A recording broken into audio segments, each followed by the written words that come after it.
So I'll move this around a little bit. Mostly this is for those who are missing so they can access this information. We're going to throw out plates today, and you have options of 2 different clays. We have bagged B-mix, which is just a nice white clay. It's smooth. Take that out. And for most of our hand-built projects, we'll use bagged clay. We won't use recycled clay. And part of that is because it has tighter particles, and so it's smoother, it holds together better. You can also use one called, what do they call it, plain. I call this speckled buff.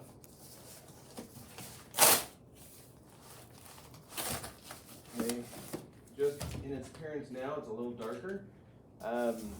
When it fires, it has little speckles, and it comes out kind of a toasted brown, where there's no glaze.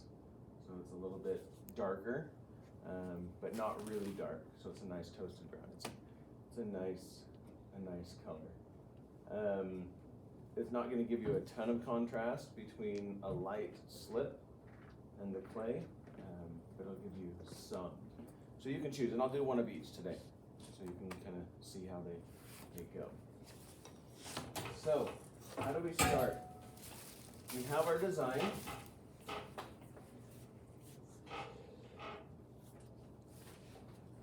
Right? You did your design. You have that. If we need to make copies so you don't ruin your original today, that's fine. We can do that. So we have that. We're going to have a plate. You're actually going to have 2 plates. One for each plate you're going to make.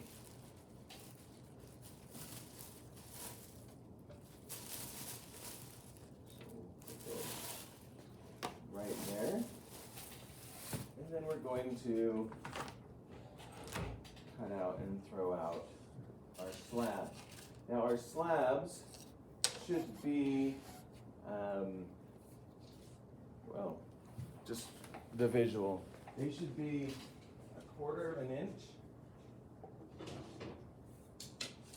So they should be the thickness roughly of this. They could be a little thicker than that.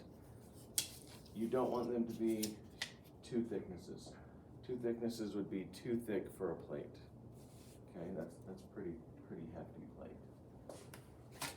But even more importantly, you don't want it thinner than this. Okay, if it goes thinner than this, it's going to warp. It's going to be super fragile. You just don't want that. Okay, so we'll start with the B-mix. And a couple of little tips for you. When we cut from the bag,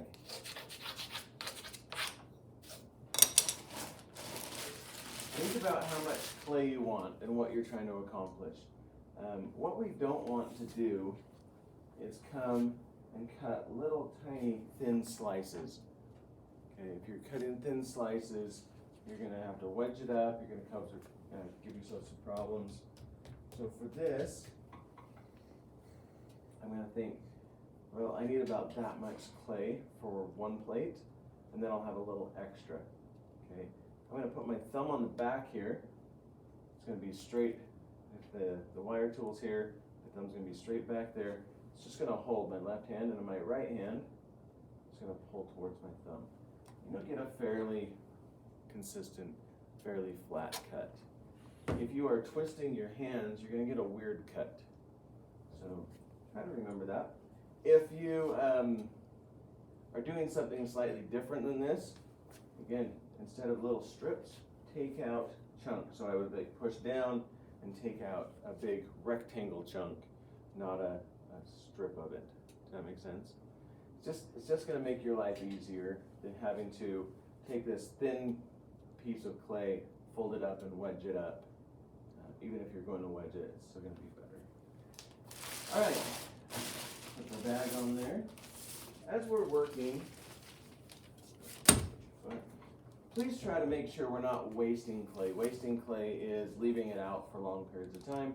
Little pieces of scrap are okay, but if you have a lot of extra clay, make sure you get that wedged up, put back in the bag pretty quickly. All right, we're going to start to throw this out. As we do this, down and towards this, down and towards this. This is waking the clay up. Do you notice that I did not wedge the clay? Okay. When I cut straight off the bag and I'm making something flat, I don't wedge my clay. I let the slamming or throwing it out do that. Now, I know that my template is this big. Oh, I'll get a different plate. And so I'm going to throw out one direction first, get that with a little extra, and then I'm going to turn this and go the other direction. And that should be good there. Okay. Now for you, I would recommend doing this just with the time frame we have. This is a good direction to go. You're going to cut straight up and down with a needle tool all the way around.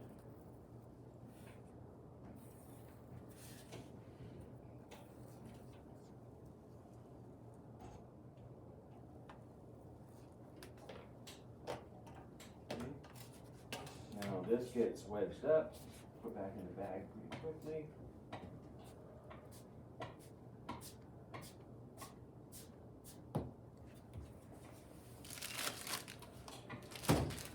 And that way we're not wasting clay. And it's not so much that it's a waste, it's that it's an undue or unneeded run through the recycling machine. Okay, we have that, we look at it, might be a hair thick right there, but I think that'll be fine. Right now we have all these little crumbs on our plate. I'm just going to take my fingers and just gently clean that up. Do it now, because once you get slip on here, it's going to be harder to clean this up.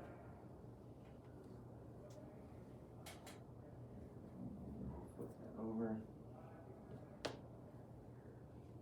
You can also use a sponge.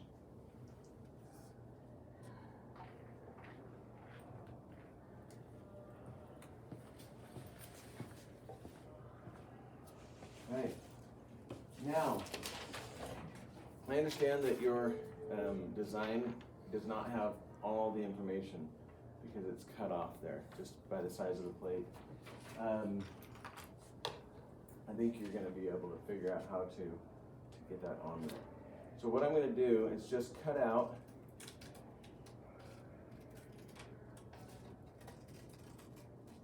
a little area here. I don't have to cut the whole thing. A little area here.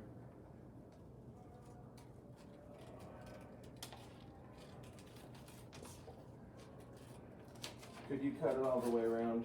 Sure. But all I need to do is line one edge up with the other. Okay, and if it's lined up, I should have pretty much my circle on there. But again, if you want to cut more, feel free. And then we're going to take any number of our pencils, so mechanical pencil or this. And this is slightly different than what we did last time, right? Last time we already had the slip on. This time we're going to do it this way. And the reason for this is as soon as I put it on my plate, it's a lot harder to trace my pattern. Okay. Can it be done? Sure. Should you? I don't know. I wouldn't. So you're going to get as much information on there as possible. Don't push too deep, but you're going to want to push deep enough that when you put your slip on there, you can still see your little push marks or grooves.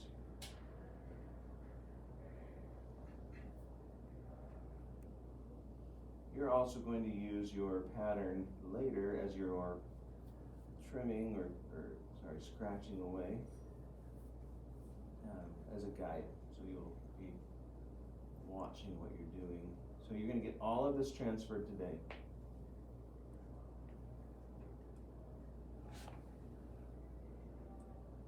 I do not recommend freehanding. You could get some of the big things in and then maybe do some freehand stuff. Freehand as beginners tends to be a little bit more erratic or sloppy.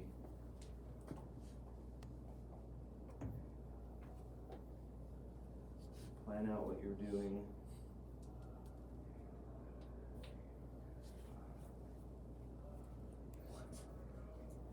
Any questions while I'm doing this?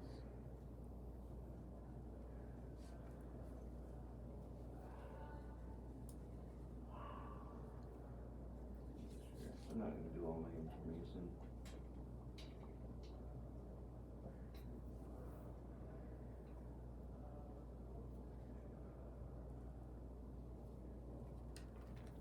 Okay, so I have a decent amount of information on there. Okay, and now I'm going to come over. Let's bring my stuff. So I went to the back, and back by the window are where these are. These are the colored slips, and I want you to use colored slips for the main part of your sgraffito. Once you get this scratched off, if you want to add other colors, you can use slips or you can use the underglazes. Okay.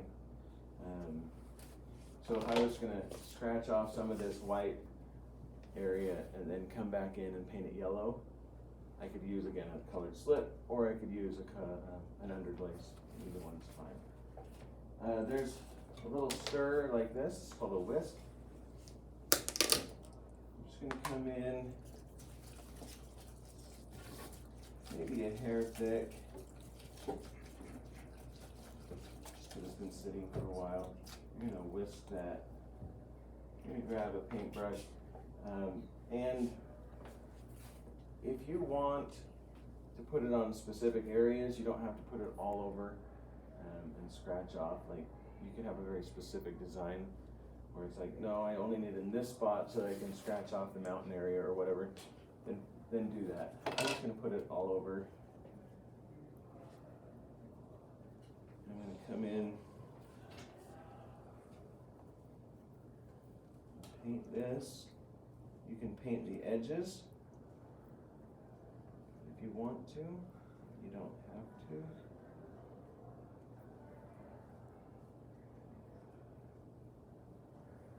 Okay. So I was going to put it on my plate first, but I didn't. We're going to let that sit, and then in half an hour or so, I'm going to come back and put another coat on. Okay, so it has a double coat. We're going to set this on here as even as possible around. And there's two options for you.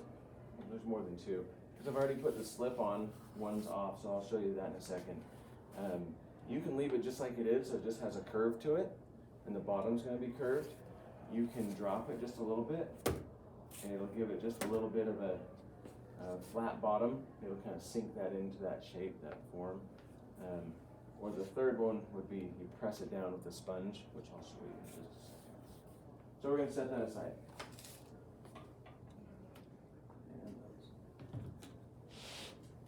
And let's do one with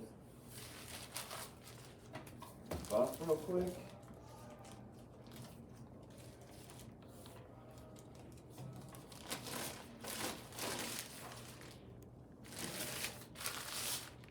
I haven't used the buff in a while. It's been sitting here for a year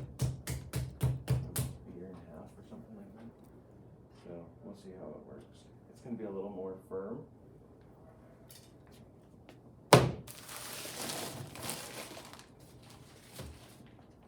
So before I start smacking it or throwing it down, it's firm.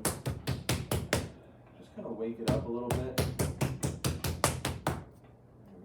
A little bit of dust.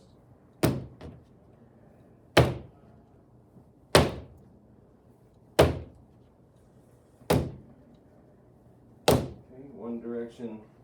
Next direction. If you're having a problem throwing out slabs,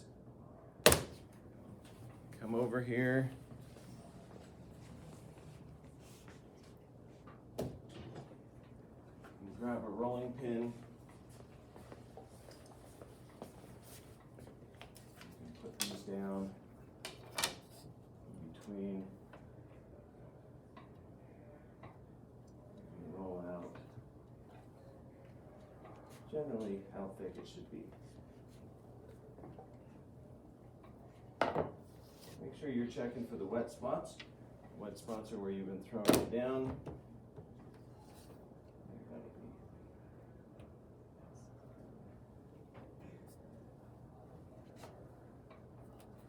Okay, take our plate.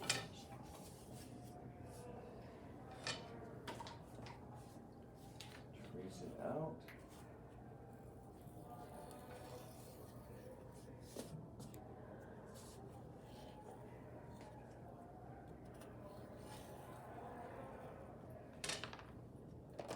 What do we do with our extra clay?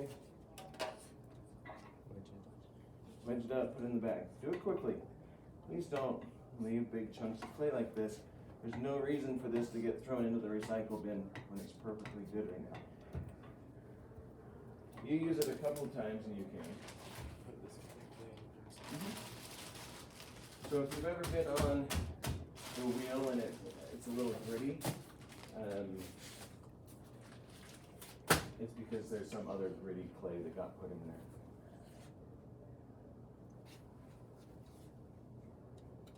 Clean that up.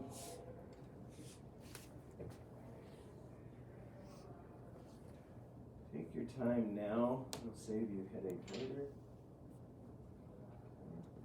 Just use the same pattern, line it up.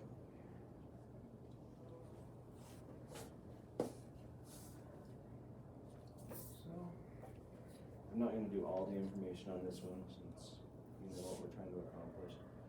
One of the reasons why I gave you a couple of copies is after one or two of these, you tend to push through your paper. And if you use a pen, you'll push through in the first time because it adds water or liquid to it. That's why I don't like to use pens. That's why I hate using needle tools.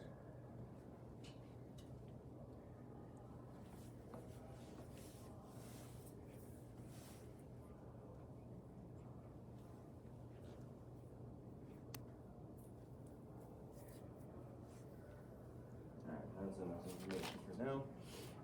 And then we're going to take our plates, set it down there. Grab a sponge real quickly.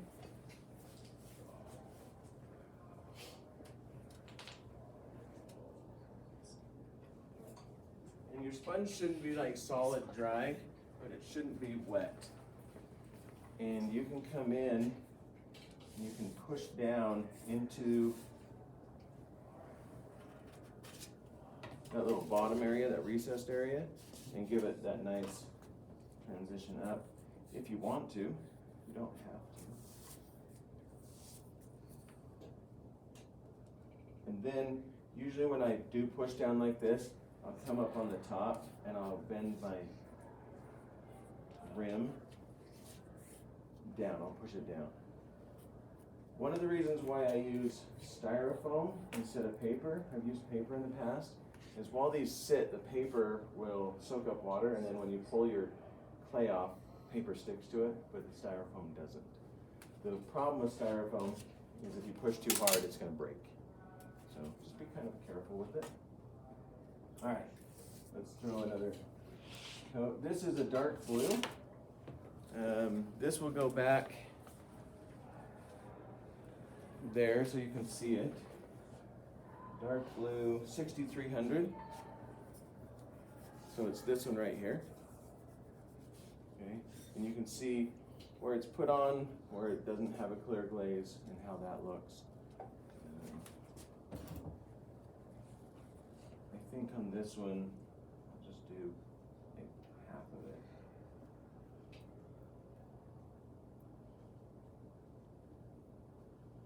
We'll scratch half of it and paint the other half, something like